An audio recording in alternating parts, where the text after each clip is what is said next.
Yep. All right, welcome back. This is going to be round 3. We are on the play. Mm-hmm.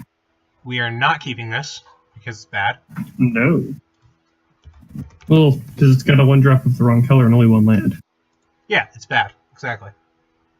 You got to be more descriptive than that, Adam. We will keep this because it has show and tell, even without the mana to cast it. And like, if we draw anything at all, this hand's fine. Well, I mean, preferably like a land or something else that's actually good. That's a Windswept Teeth. It'll go on top. Now let's just play show and tell on turn 3 if we want to. Mm-hmm. Would we show and tell in Terastodon? Probably. I mean, I don't really see why not. He's red deck wins. Good. That's very comforting. Fun fact, big mana green matchups are generally bad against red deck wins. Yeah. That's true. Well, they might not know that. You know, our 3.5 viewers. I'm intrigued as who you think is the half. Is it Pedro? No, it's my girlfriend. She only pays partial attention. Okay. She watches you, but not me. Yeah, the cute one. Well, mine is Mogus playing a rock guitar. I don't know what's more sexy than that. So do we go for the show and tell Terastodon? Or do we just go Basalt Monolith and... I'm worried that he played a blue mana and didn't do anything with it. Yeah. I think we Basalt Monolith here. And if he counters it, it's fine, because we still have show and tell. Mm-hmm.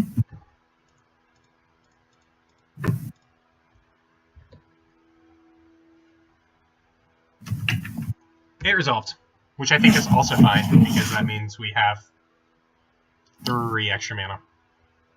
Mm-hmm. Which I have heard is pretty good. Just a little bit. If he does tap out to do something, though, I think we show and tell in our Terastodon.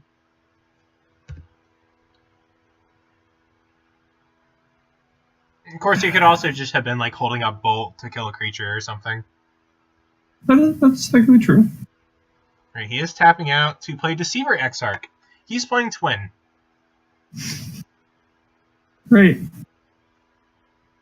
Yep, he tapped on our Basalt Monolith. And now we untap. Eventually. There it is. So yeah, I think we just still show and tell Slam Terastodon. I'm cool with that.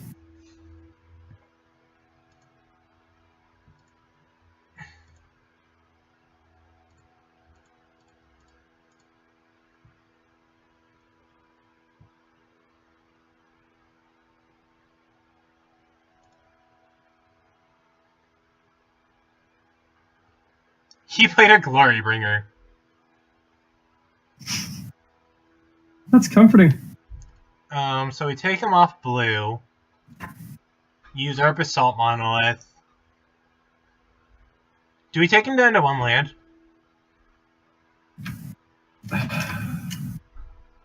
I mean, if you cut him off blue.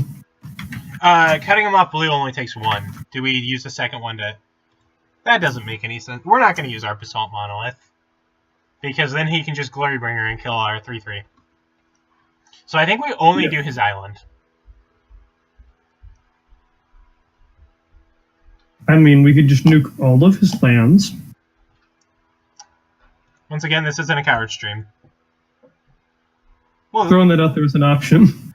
We'll give him 3/3/3s. We're not scared. We're a little scared. I think he actually has lethal against us. We're slightly dumb, but we're not scared. He has incredibly close to lethal against us, by the way. Has that ever stopped us before? No, but it probably should have. Oh well. We don't necessarily always play to win. We play to amuse, and I think we do that rather well. You amuse us, and honestly, that's the main part. We're gonna eat a elephant. And we're gonna take 10. We can Fiend Hunter his Glorybringer, and that might buy us a little bit of time.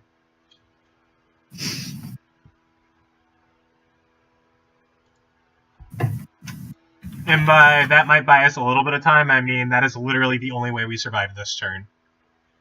Hey, still thought that counts. So it would in fact buy us time, because it makes us survive longer than this turn. But he Exactly. needs any burn spell to really mess our day up.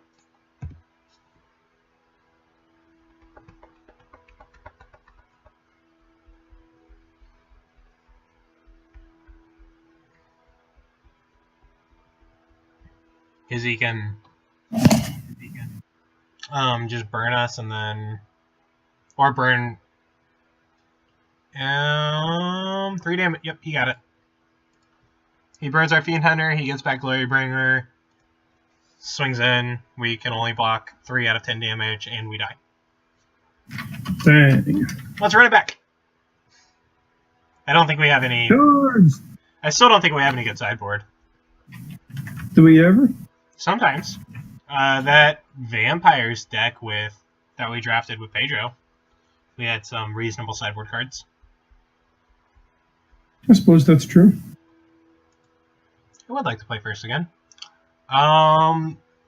This hand seems bad. 2 lands and all of our big scaries. Yeah. I mean, we have a turn 2 play. This hand seems better. I don't know by how much, but it's better. It's got a turn 1. I think we leave Tooth and Nail on top.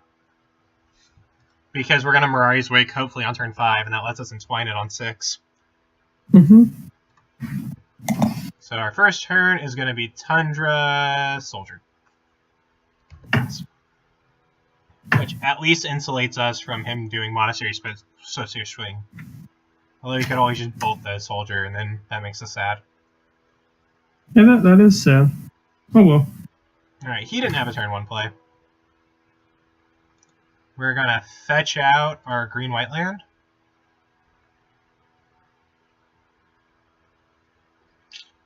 Savannah. And we're going to swing. Do we swing? Probably. I mean, yeah. If he didn't have a turn 1 play, he's probably not going to have a turn 2 play. Well, like, one that really frightens us. Yeah. Because if he had had, like, Monastery Swiftspear, he would have played Monastery Swiftspear. Do we show and tell our Mirari's Wake down? I don't think so. No, I don't think it's good enough. But it is worth... It might be worth considering doing next turn.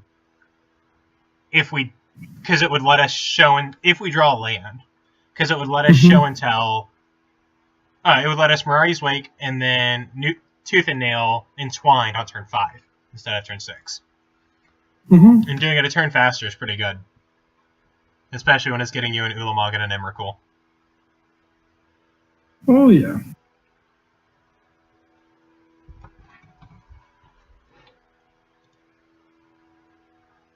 Alright. Oh, he's just gonna kill us on Twin.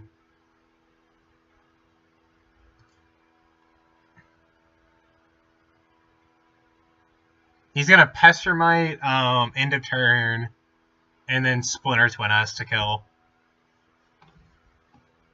That's fun. Yeah, basically. No Pestermite. Alright, we dodged it. Whew.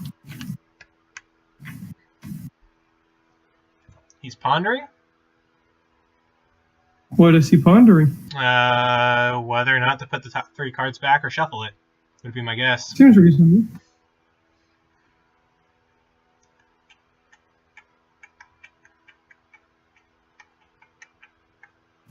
So next turn, if we draw a land, we just slam Mirari's Wake. And what do we do if we don't draw a land, though? I mean, my default answer is cry, but We did draw a Noble Hierarch. So do we want to Noble Hierarch, show and tell our Mirari's Wake down? Because then that would give us Tooth and Nail the next turn. yeah, that would give us Tooth and Nail. It'd also give him whatever he's got. Yeah, but is that worth it? I think as of now we're winning the long game, so I think the answer is no. Okay. I think we just play the Noble Hierarch and I trust your infinite wisdom and judgment. no, you don't. But I think as of like if he has twin, he has twin, and we just lose. Mm-hmm. I think this is the Pestermite or Deceiver Exarch. It doesn't. Lightning Strike. That's fine.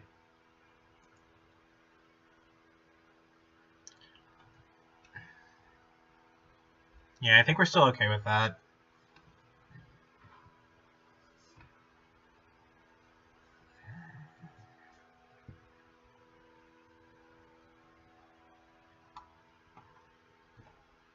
He's fetching.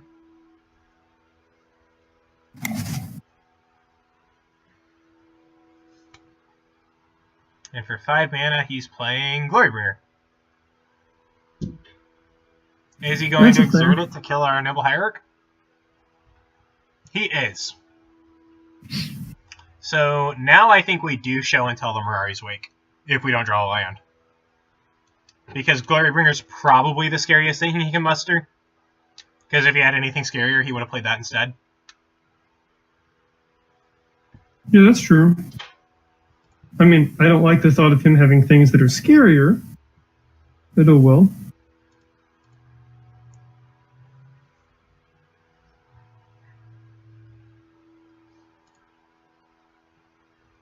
What's he putting into play? Stormbreath Dragon. That's not too bad. No.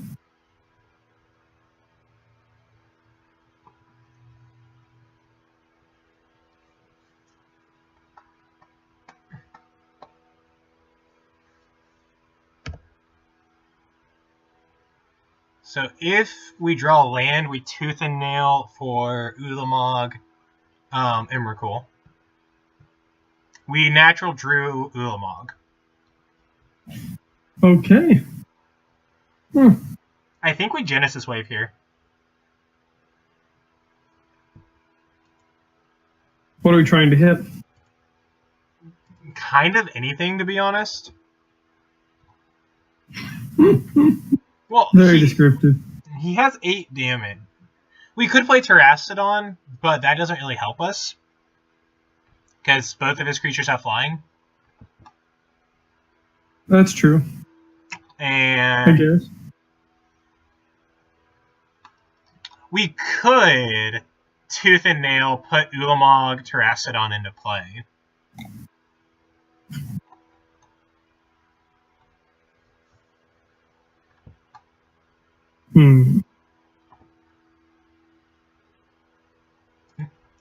I'm gonna Yellow Slam the Genesis Wave for 5. See what happens. Okay.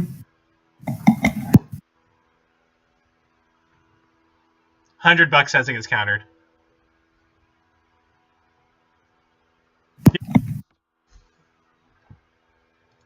Good thing I didn't take that bet. So we don't. If he has a land, I think we lose because of Stormbreath Dragon. And if he doesn't, we go down by a lot to very little health. Life. Yeah, that's reasonably scary. Alright. So he did hit the land.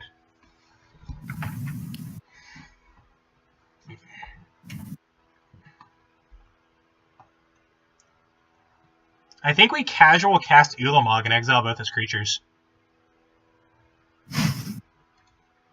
Because it's a cast trigger anyway, so we don't have to worry about him countering it, because it would just get rid of his creatures. Might as well. Boop, boop, And then he's just gonna bolt us in response and do 3 damage. Mana Leak. Okay, that's fine. It still exiles his guys. Mm-hmm. I mean, 10 I'm not mana exile happy too. about it, but it's fine. Now It he is what it bolts us is. in response. Dual Caster Mage.